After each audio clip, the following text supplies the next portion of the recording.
বারাণসী ৮৪টি ঘাটের শহর, খাদ্য রসিকের শহর, মোক্ষের শহর, কাশী বিশ্বনাথের শহর, যেখানে লক্ষ লক্ষ ভক্তেরা শুধু জমা হয় গঙ্গারতি চাক্ষুষ করার জন্য।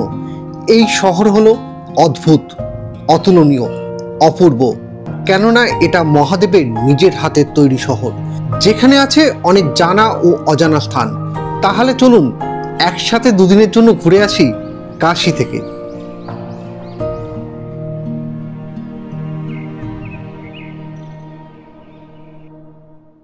কলকাতা থেকে বারাণসী যাওয়ার জন্য অনেক ট্রেন আছে, যেটা হাওড়া, শিয়ালদহ এবং কলকাতা জাংশন থেকে প্রতিদিন ছাড়ে। মোটামুটি সময় লাগে 10 থেকে 14 ঘন্টা মতো। তবে চেষ্টা করবেন রাতের ট্রেনে যাত্রা করতে এবং সকাল সকাল বারাণসীতে পৌঁছাতে। বানারস কি সুবা দেখার জন্য পৌঁছে গেছি মহাদেবের নগরী বারাণসীতে। তো চলুন শুরু করি। স্টেশনের কাছে অনেক অটো, টোটো আপনারা পেয়ে যাবেন, কিন্তু চার্জ অনেকটাই বেশি। একটু রাস্তার দিকে এলে সঠিক মূল্যে গাড়ি পাবেন। আমরা এখন যাচ্ছি পিডিআর মলের কাছে। বেনারস স্টেশন থেকে আমাদের পিডিআর মল অব্দি এখন গাড়ি অ্যালাউ করে। পিডিআর মল অব্দি গাড়িতে মানে টোটোতে ভাড়া পড়লো হচ্ছে 80 টাকা। নীলকণ্ঠ গেস্ট হাউসে, যেখানে আমরা দুদিন থাকবো। এটা একটা মাস্টার বেড, ছোট দুটো আলমারি দিয়েছে, এসি আছে, আর এইটা হচ্ছে বাথরুম।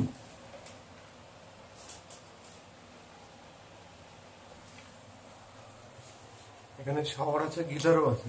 এই রুমটার ভাড়া আমাদের পার ডে পড়েছে ১,৫০০ টাকা করে। পিডিআর মলের একদম পেছন দিকে রুম, কোনো কনজেশন নেই, যেটা আমি একদমই পছন্দ করি না। মানে সারাদিন ক্যাঁচক্যাঁচানি আওয়াজ আমার একদম পছন্দ না। প্রথম দিন হোটেলে পৌঁছে ব্রেকফাস্ট করে বেরিয়ে পড়ুন অটো ভাড়া করে সারনাথের উদ্দেশ্যে, যেখান থেকে আমাদের সবার পরিচিত অশোক স্তম্ভ প্রথম পাওয়া গেছিলো এবং তার থেকেই ভারত সরকার অশোক স্তম্ভের ডিজাইন নিয়েছিল। যাएंगे সারনাথ জানা হয়। অটো ভাড়া মোটামুটি 600 থেকে 800 টাকা নেয়।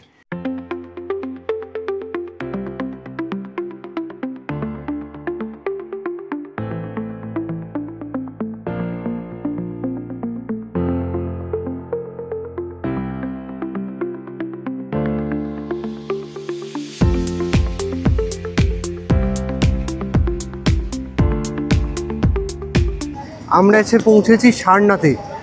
সারনাথ ঘোরার জন্য একটা গাইড নিয়ে নিলাম। একজন গাইডের পারিশ্রমিক হচ্ছে 100 টাকা। উনি আমাদেরকে সবটা ঘুরিয়ে দেখাবেন, আর তার সঙ্গে আমিও যতটুকু জানি সেটাও আপনাদেরকে ব্রিফ করব। চলুন এগোই। সারনাথে পৌঁছে প্রথমেই দেখুন জনপ্রিয় বৌদ্ধ মন্দির মূলগন্ধ কুটি বিহার।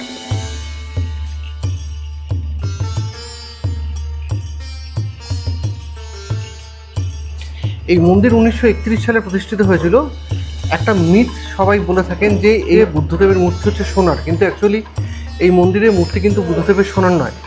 মূর্তি শ্বেত পাথরের, তার উপর সোনার প্লেটিং করা আছে।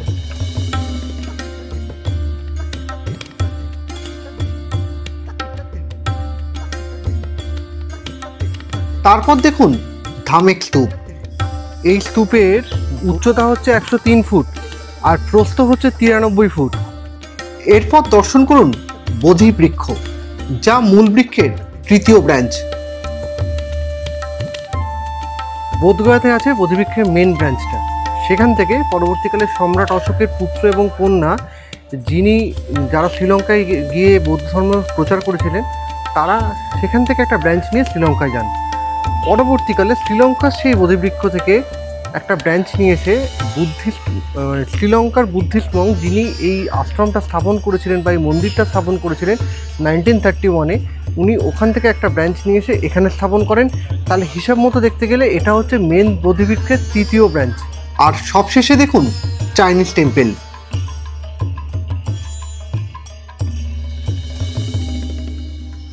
ওং মামে পদ্মে হুঁ। সারনাথ ঘুরতে মোটামুটি 3.5 ঘন্টা সময় লাগে, তাই ফিরে রেস্ট নিয়ে বিকেলে বেরোন দশাশ্বমেধ ঘাটের উদ্দেশ্যে বিখ্যাত সন্ধ্যারতি উপভোগ করার জন্য।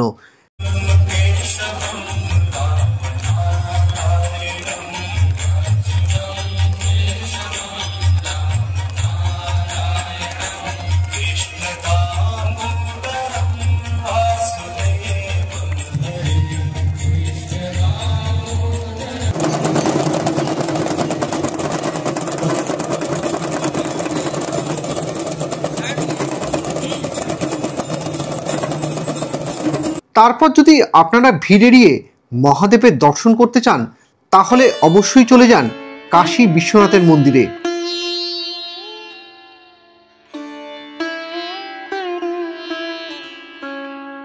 তবে এর মাঝে মণিকর্ণিকা ঘাটে একবার যেতে ভুলবেন না। সারা রাতও একই রকমভাবেই জ্বলবে।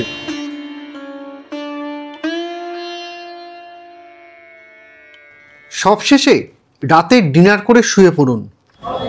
সারাদিন তো অনেক ঘোরাঘুরি হলো, এবারে রাতের খাওয়ার পালা। তবে বিকেল থেকে যেহেতু একের পর এক স্ট্রিট ফুড খাচ্ছি, ওই জন্য আজকে একটু ইচ্ছা করলো চাইনিজ খাই। তো সে কারণে চাউমিন অর্ডার করেছি। 1 প্লেট ভেজ চাউ, 110 টাকা দাম, দুধের সর আর রাবড়ি। বেনারসে এসে এগুলো যদি না খেলাম তাহলে আর খেলাম কি বলুন তো। চাউমিন তো ভালো, ঠিক আছে, কলকাতাতেও পাবো, বাট এই মালটা তো কলকাতায় পাবো না বস। দ্বিতীয় দিন ভোরে উঠে প্রথমেই চলুন কাশীর বিশ্বনাথ মন্দিরে পুজো দিতে।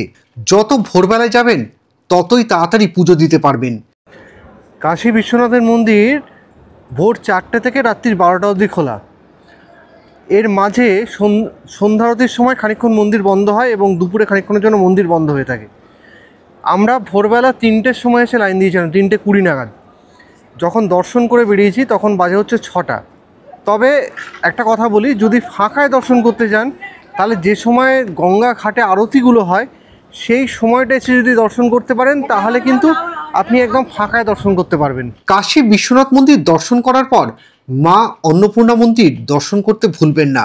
এরপর বেনারসের বিখ্যাত অলিগলি পেরিয়ে পৌঁছান গঙ্গাঘাটে।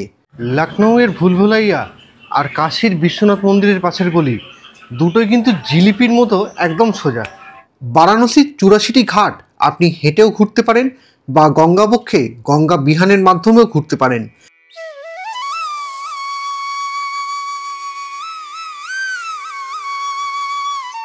আমি যদিও সকাল সকাল একটা নৌকা ভাড়া করে গঙ্গা বিহানে বেরিয়েছিলাম, আর আমার খরচা পড়েছিল 600 টাকা। আর ঘুরেছিলাম মিরঘাট থেকে হরিশ্চন্দ্র ঘাট অবধি যাওয়া এবং আসা, যার ভিডিও ইতিমধ্যেই আমার চ্যানেলে আছে, আপনারা চাইলে দেখে নিতে পারেন। বারাণসীতে কেন 84টা ঘাট আছে?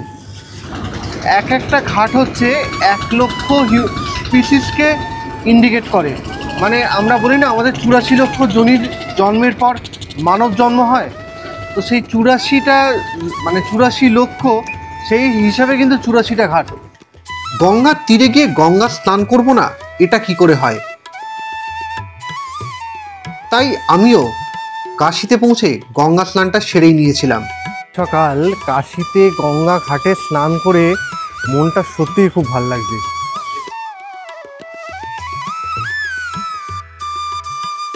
ঠিক পেছনে যে স্ট্রাকচারটা আপনারা দেখতে পাচ্ছেন সেটা হচ্ছে রত্নেশ্বর মহাদেবের মন্দির। দুপুরে কাশী বিশ্বনাথ মন্দির প্রাঙ্গণে লাঞ্চ করে বেরিয়ে পড়লাম বেনারসের সেরা দর্শনীয় স্থানগুলো ঘুরতে, যার ডিটেল ভিডিও আমাদের চ্যানেলে আছে। আমি এই মুহূর্তে প্রবেশ করছি এখানকার অন্যতম জনপ্রিয় মন্দির দুর্গা মন্দিরে। মন্দিরে ঢোকার সময় সামনে পুজোর ডালা আপনারা যদি নিতে চান এখানে পেয়ে যাবেন। আমরা এই মুহূর্তে পৌঁছেছি শ্রী সত্যনারায়ণ তুলসী মানস মন্দিরের সামনে। এখানেই তুলসীদাস রামচরিত রচনা করেছিলেন। বারাণসী ত্রিদেব মন্দিরে এখানে খাটু শ্যামজি, দুর্গা মাতা এবং বজরংবলী এই 3 জনের মূর্তি আছে।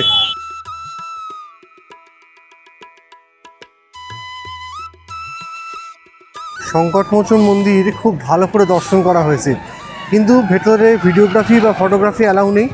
এই অবধি আপনি মোবাইল ক্যামেরা বা কোনো রকম ক্যামেরা, অ্যাকশন ক্যামেরা যেটাই হোক না কেন সেটা নিয়ে যেতে পারবেন। তো আমি এই মুহূর্তে দাঁড়িয়েছি বারাণসীর সেই বিখ্যাত ওশি ঘাটে।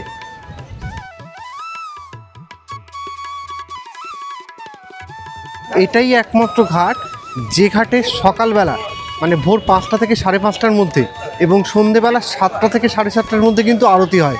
একমাত্র ঘাট যেখানে দুবার আরতি হয়। এই রামনগর ফোর্টের প্রতিষ্ঠাতা ছিলেন কাশী রাজা বলবন্ত সিং, আর এই কেল্লা কিন্তু চুনার স্যান্ডস্টোনে তৈরি। পৌঁছে গেছি বেনারস হিন্দু ইউনিভার্সিটি ক্যাম্পাসের অভ্যন্তরস্থ শ্রী বিশ্বনাথের মন্দিরের সামনে।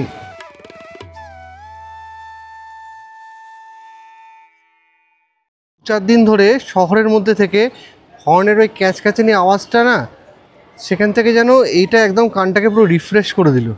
আর শেষে নমঘাট দর্শন করে আমরা বেনারসকে এবারের মতো বিদায় জানালাম। যদি আপনারা বেনারসের ডিটেল ভিডিও দেখতে চান, তার জন্য প্লেলিস্ট আমি ডিসক্রিপশানে দিয়ে দিচ্ছি। দেখা হবে পরবর্তী পর্বে আবার নতুন কোনো গল্পের সঙ্গে। ততক্ষণ সুস্থ থাকবেন, সাবধানে থাকবেন, আর অবশ্যই ভালো থাকবেন।